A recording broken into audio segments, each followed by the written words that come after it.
Hi, I'm Barry from the Next Adventure Show, where we talk about adventure, travel, motorcycles, and occasionally fine whiskey. And this video is all about what I packed for a recent 7,000 kilometer, 24-day trip through remote and rural Australia. Hopefully it gives you some ideas on what to take on your trip and what not to take. So stay tuned. All right, here you can see how I packed for the trip. I had 2 soft panniers, 1 40-liter duffel bag, 1 tank bag, and then that Pelican case that you see there, that waterproof Pelican case you see there. That case, I kind of made myself. It's kind of a homegrown solution, and there'll be a link in the description to a video I did all about that.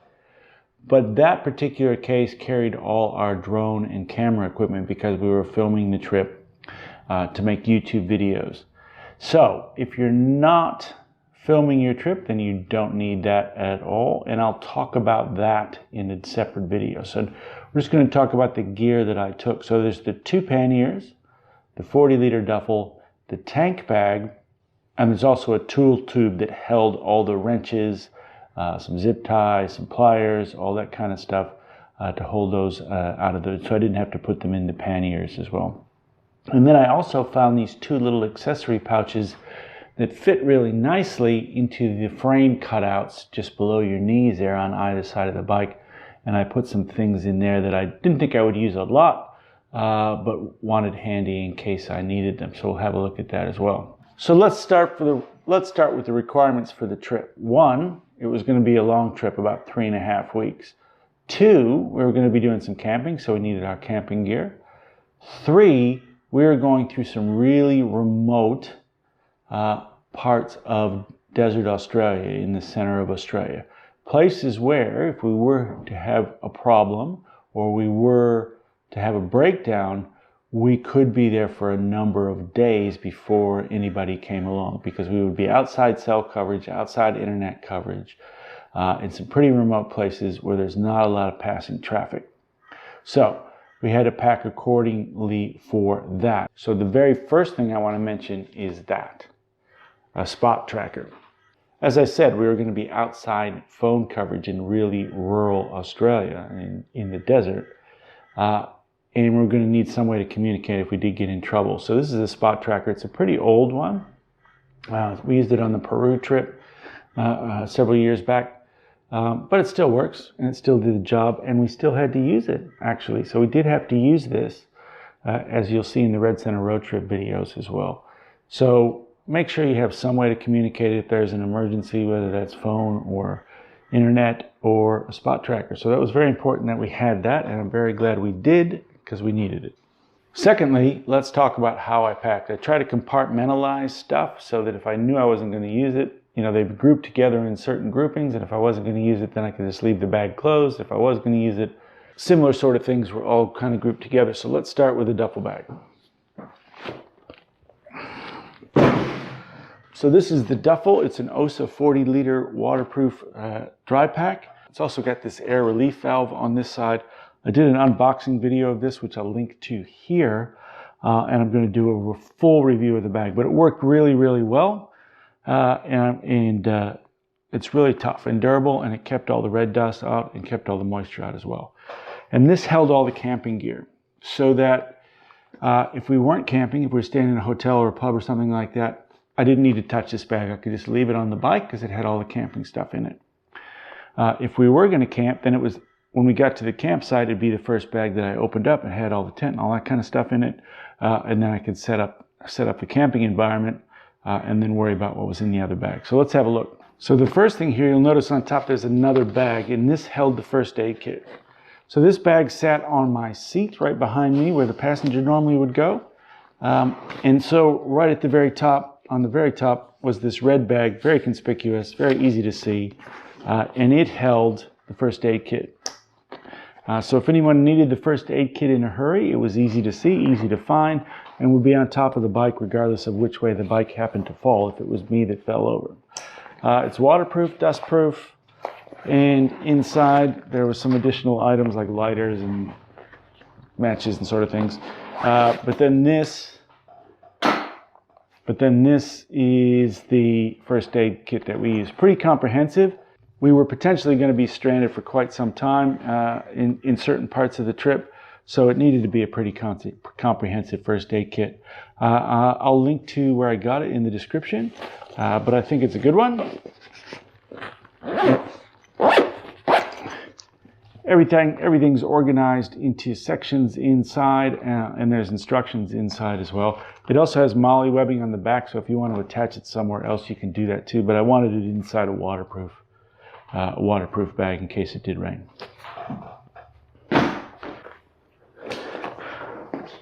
All right, and then inside the duffel, as I said, was all the camping stuff. So home away from home inside the duffel. Duffel has Velcro closures across the top, as you can see here.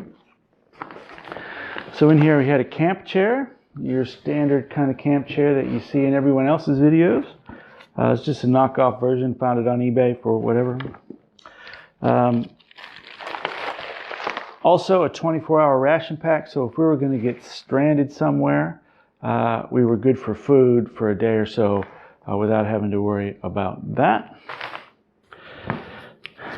And then sleeping bag. This is a Sea to Summit TR2, Traveler TR2 sleeping bag. Really like it. I'll do a full review on that. As you can see, it's a down sleeping bag, so it's really comfortable, really warm, and it packs down quite small, which is good as well.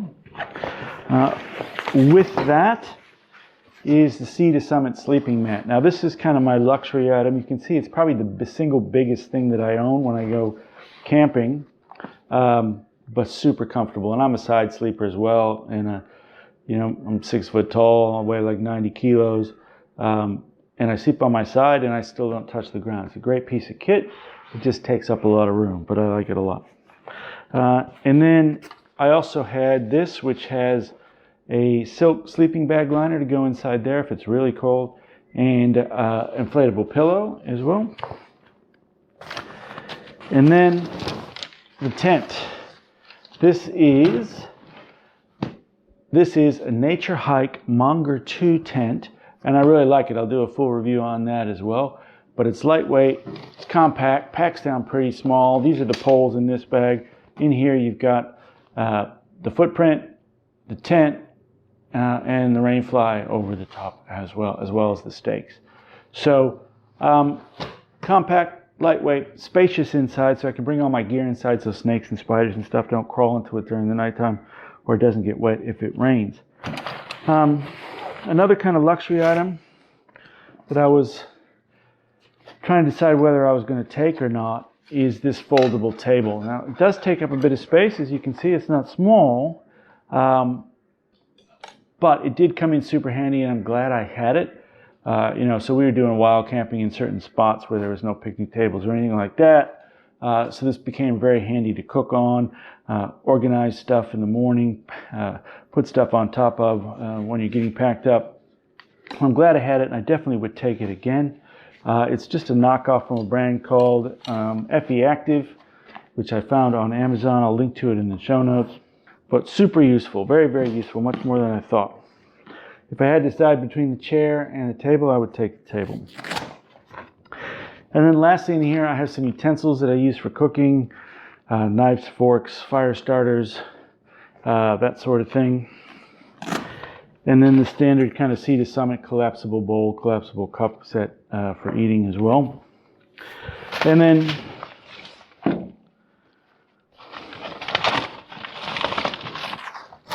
toilet paper, can't go without that.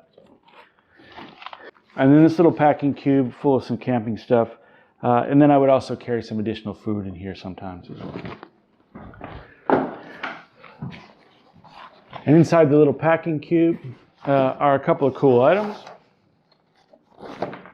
So this is kind of camping related stuff. There's kind of a Sawyer Squeeze type water purifier in here. Some fire starters.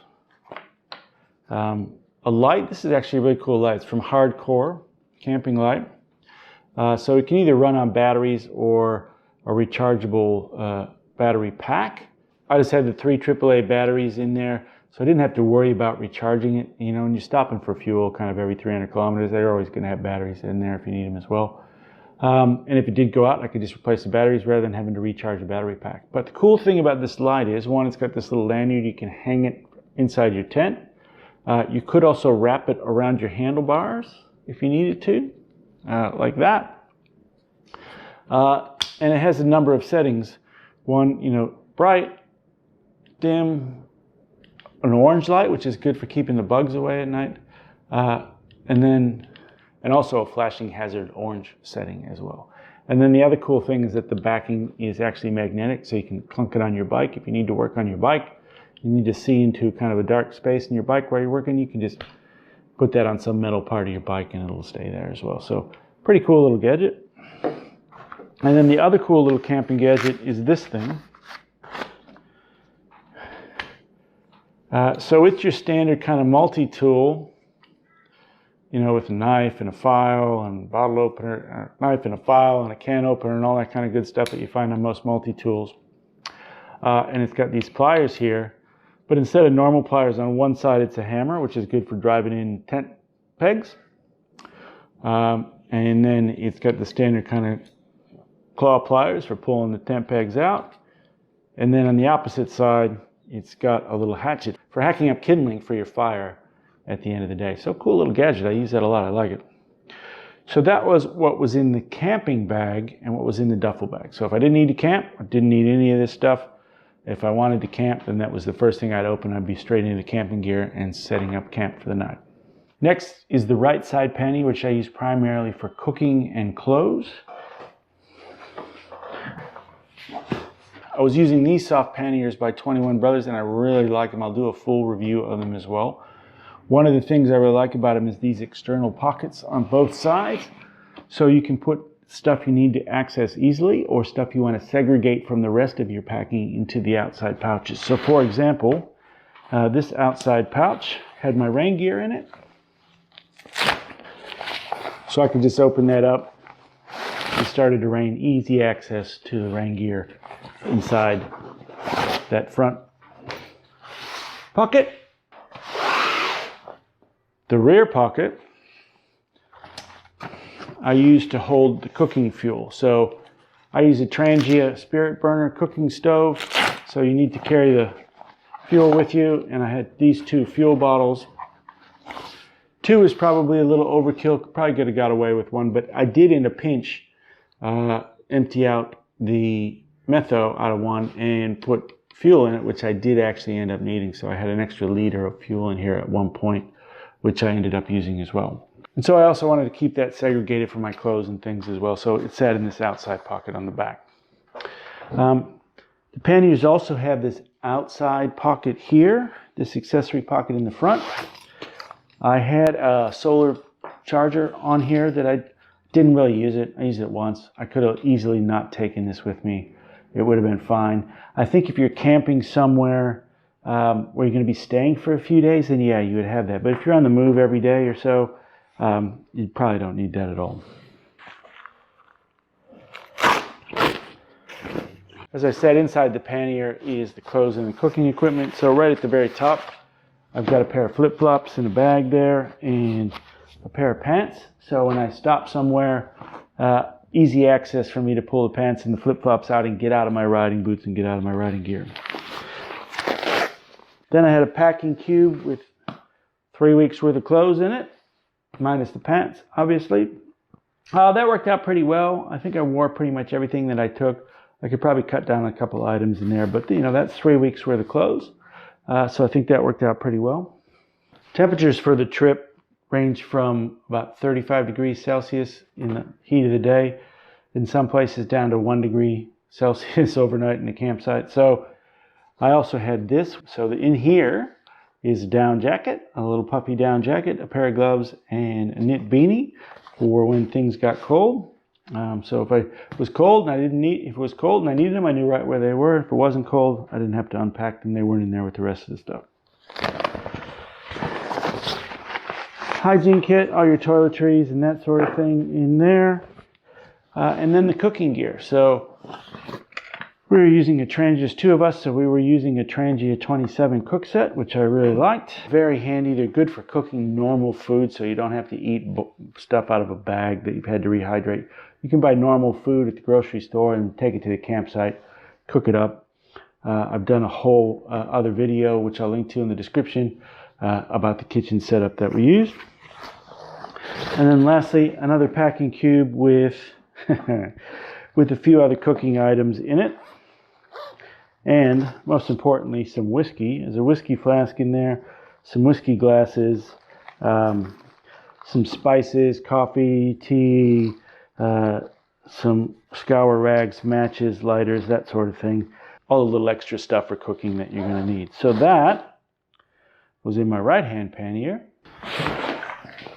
The left-hand pannier here had primarily spares, extra water, thermal layers for riding if we needed warmer stuff under our riding jackets and that kind of stuff.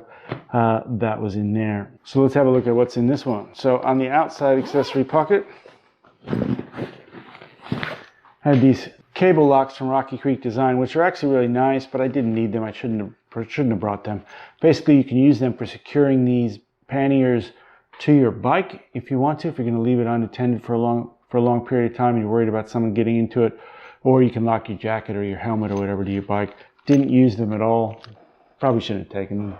In the forward-facing outside pocket, I had an extra water bottle.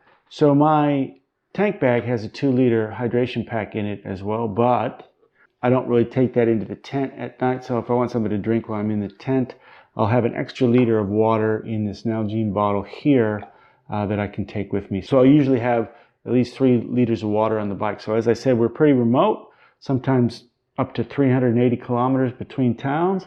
If you broke down in the middle somewhere, it might be a long time before someone came along who could help you. So we needed extra water, extra food, all that kind of stuff. So I wanted at least 3 liters on the bike all the time. And I had 2 pairs of riding gloves, the lightweight, kind of warm weather riding gloves, and these heavier cold weather riding gloves from Dry Rider. And these were great. These were really good, really warm, waterproof, and comfy. Kept the air from going down your sleeves because it fits over gauntlet type over your sleeve. When the weather was cold, these were really, really great, and I'm glad I had those. In the back accessory pocket, which I don't have on me at the moment, is where rolled up we kept the extra 5-liter fuel bladder. So there were going to be some sections where we just didn't have the range to get between petrol stations. I think the longest was about 380 Ks between petrol stations. So we weren't going to be able to make that on a single tank. So we carried extra 5-liter fuel bladder. And when we weren't using it, it was rolled up in this back pocket. When we were using them, they were filled up and strapped to the back of the bike. Also have some spare straps in here. Rock straps, love them, they're great. In case I needed to strap something down. I like drinking out of a proper mug as well for coffee and tea and stuff like that. So I had a little proper mug with me as well, a little metal one. And then in addition to the fuel bladder that went in here, this is a 6-liter water bladder for camping. Never used it, didn't really need it, shouldn't have taken it. But like I said, if you're going to stay wilderness camping in one spot for several days, you might want something like that. But it was a bit overkill and I didn't really need that. Then in the main compartment, some chain lube, thermal layer. So as I said, when it got cold, we needed an extra layer underneath the riding jacket. I had a thermal layer here. This is a Windstop thermal layer, base layer from Dry Rider, and it was awesome on and off the bike. So if it was moderately cold around the campsite, you could just wear this and you'd be nice and warm. If it was really, really cold, you could put this on and then the little puffy down jacket over the top and you're toasty warm as well. And riding in it was really comfortable, really warm. And as I said, it's Windstop as well, which was really handy as well because there were like a straight week there was just howling winds from the south. So it was nice to have the Windstop characteristics in that as well. Dirty laundry bag, self-explanatory, put your dirty laundry in there. A pair of shoes. So we did stay at a couple really nice places to go hiking, national parks and that kind of thing. So we needed some shoes to go hiking with, not just flip-flops. So it's a nice pair of shoes, decent pair of shoes. This is for the thermal layer, so this would normally live in here. I must have been wearing it on the last day. Additionally, there's also pants that go with this as well, like thermal long john type pants. They're in here as well. And I did get a sponsor of the trip sending through a battery operated underlayer. So this is a base layer from a company called Gerald Heated Clothing, and there's a little battery pack in here, rechargeable battery pack, and then you can just turn it on here, and it's electrically heated, right? So it will warm you up. So this, I was testing this on this ride as well, and it's really good. I like it. You kind of have to wear it next to your skin, so no t-shirt or anything underneath, and it really warms you up. So if you're at a cold campsite or whatever and you want some extra heat, this comes in pretty handy. The only thing I will say about it is this is kind of a pain to charge. You need wall power to charge this. It would be nice if there was a way to USB charge this off the bike while you were riding, but currently that's not the case. Then, since we're going to be pretty remote for a lot of the trip, I was carrying this extra 1.5 liters of water around. And it's good for cooking when you get to the campsite. It's good to have some extra water to cook with. Didn't need that every day of the trip, but certainly some parts of it I wanted more than 3 liters on the bike when we were really remote. Because not a lot of water sources in outback Australia, rivers, lakes, and stuff like that. So you need to carry it. You need to mule it around. Another rock strap. This bag just had all cables, adapters, plugs, that sort of thing. All the extra batteries for GoPros and that sort of thing. So didn't really need this unless I was somewhere where there's wall power, like at a hotel or something like that. Some extra little waterproof bags always come in handy. Then this thing, so this thing is pretty cool. So G-mann and I are kind of notorious for sometimes leaving the bike on and forgetting to turn the bike off, but forget to turn the key off. So I was, in the back of my mind, I was worried about being in the middle of nowhere, that being the case, and not being able to charge the battery, or the battery running down. So this is actually a battery pack capable of jump starting the battery. So you can store enough in this. It's from Rocky Creek Designs. You can store enough in this to charge and jump the battery if you should find yourself with a dead battery somewhere. And in there are also leads, jump leads as well. Didn't need it, but if we did, it was there. And then lastly, in the left-hand pannier was all kind of spares and some extra tools and things as well. So in here, just some rags, 2 spare tubes. So on the Africa Twin, there's an 18 and a 21-inch tube, and they're tube tires. We were doing some pretty rough, pretty rocky tracks, and I was pretty confident that at some point we were probably going to get a flat. We didn't at the end of it because the Moto's tires are so tough. But if we did, I had tubes for both tires should we need that, also kind of as a spare. I actually did come across somebody on the Plenty Highway track. This is in a car. They shredded a tire, put the spare on, and then blew the spare as well, and they'd been stranded there overnight. So it does happen. So I had 2 tubes there, as well as a patch kit, a fork cleaning tool here. Just to, the Africa Twins are notorious for fork seals, those early model Africa Twins. So this is a fork seal tool to clean the fork seals. Didn't need that, thank goodness. I didn't need any of this stuff actually. Next thing for getting the front tire off, some extra CO2 cartridges, valve stem removers, that kind of stuff for changing tires. And in here is an air pump that runs off the battery for the bike as well. So that was the standard pack out in the panniers and the duffel bag. Duffel bag for camping, 1 pannier for clothes and cooking equipment, 1 pannier for tools, spares, extra water, and thermal layers, and food should we need that, some rubber gloves as well.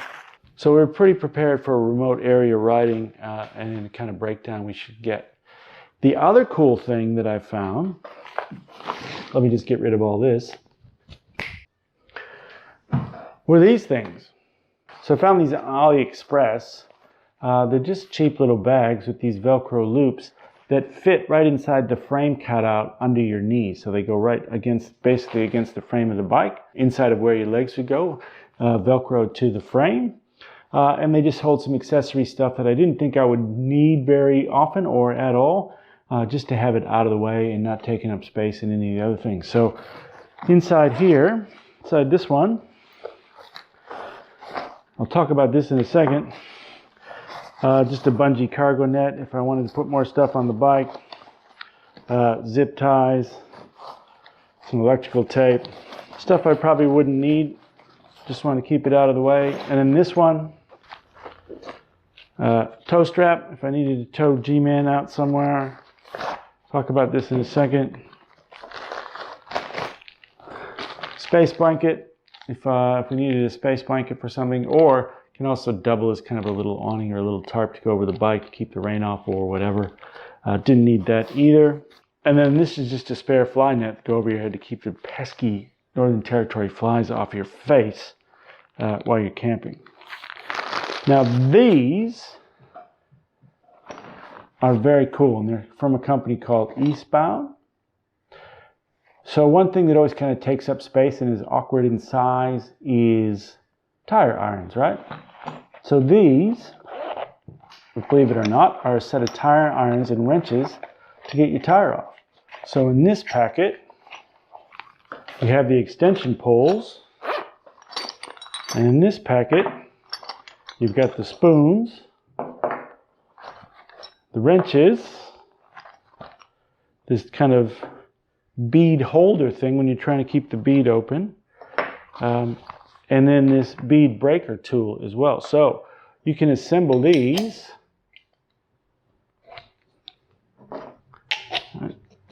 like that to create your tire spoons.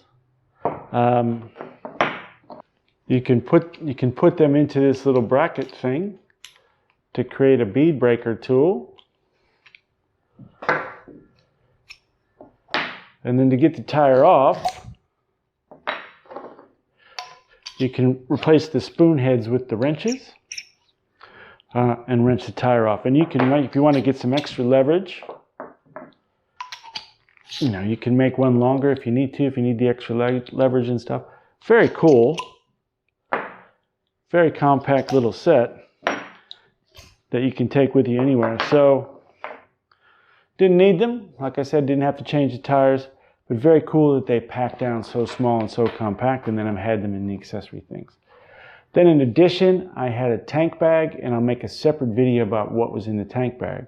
But that's what I took on a 7,000 kilometer or 4,500 mile, 24-day trip from the east coast of Australia into the outback center of Australia, super remote places, and then back to the east coast again.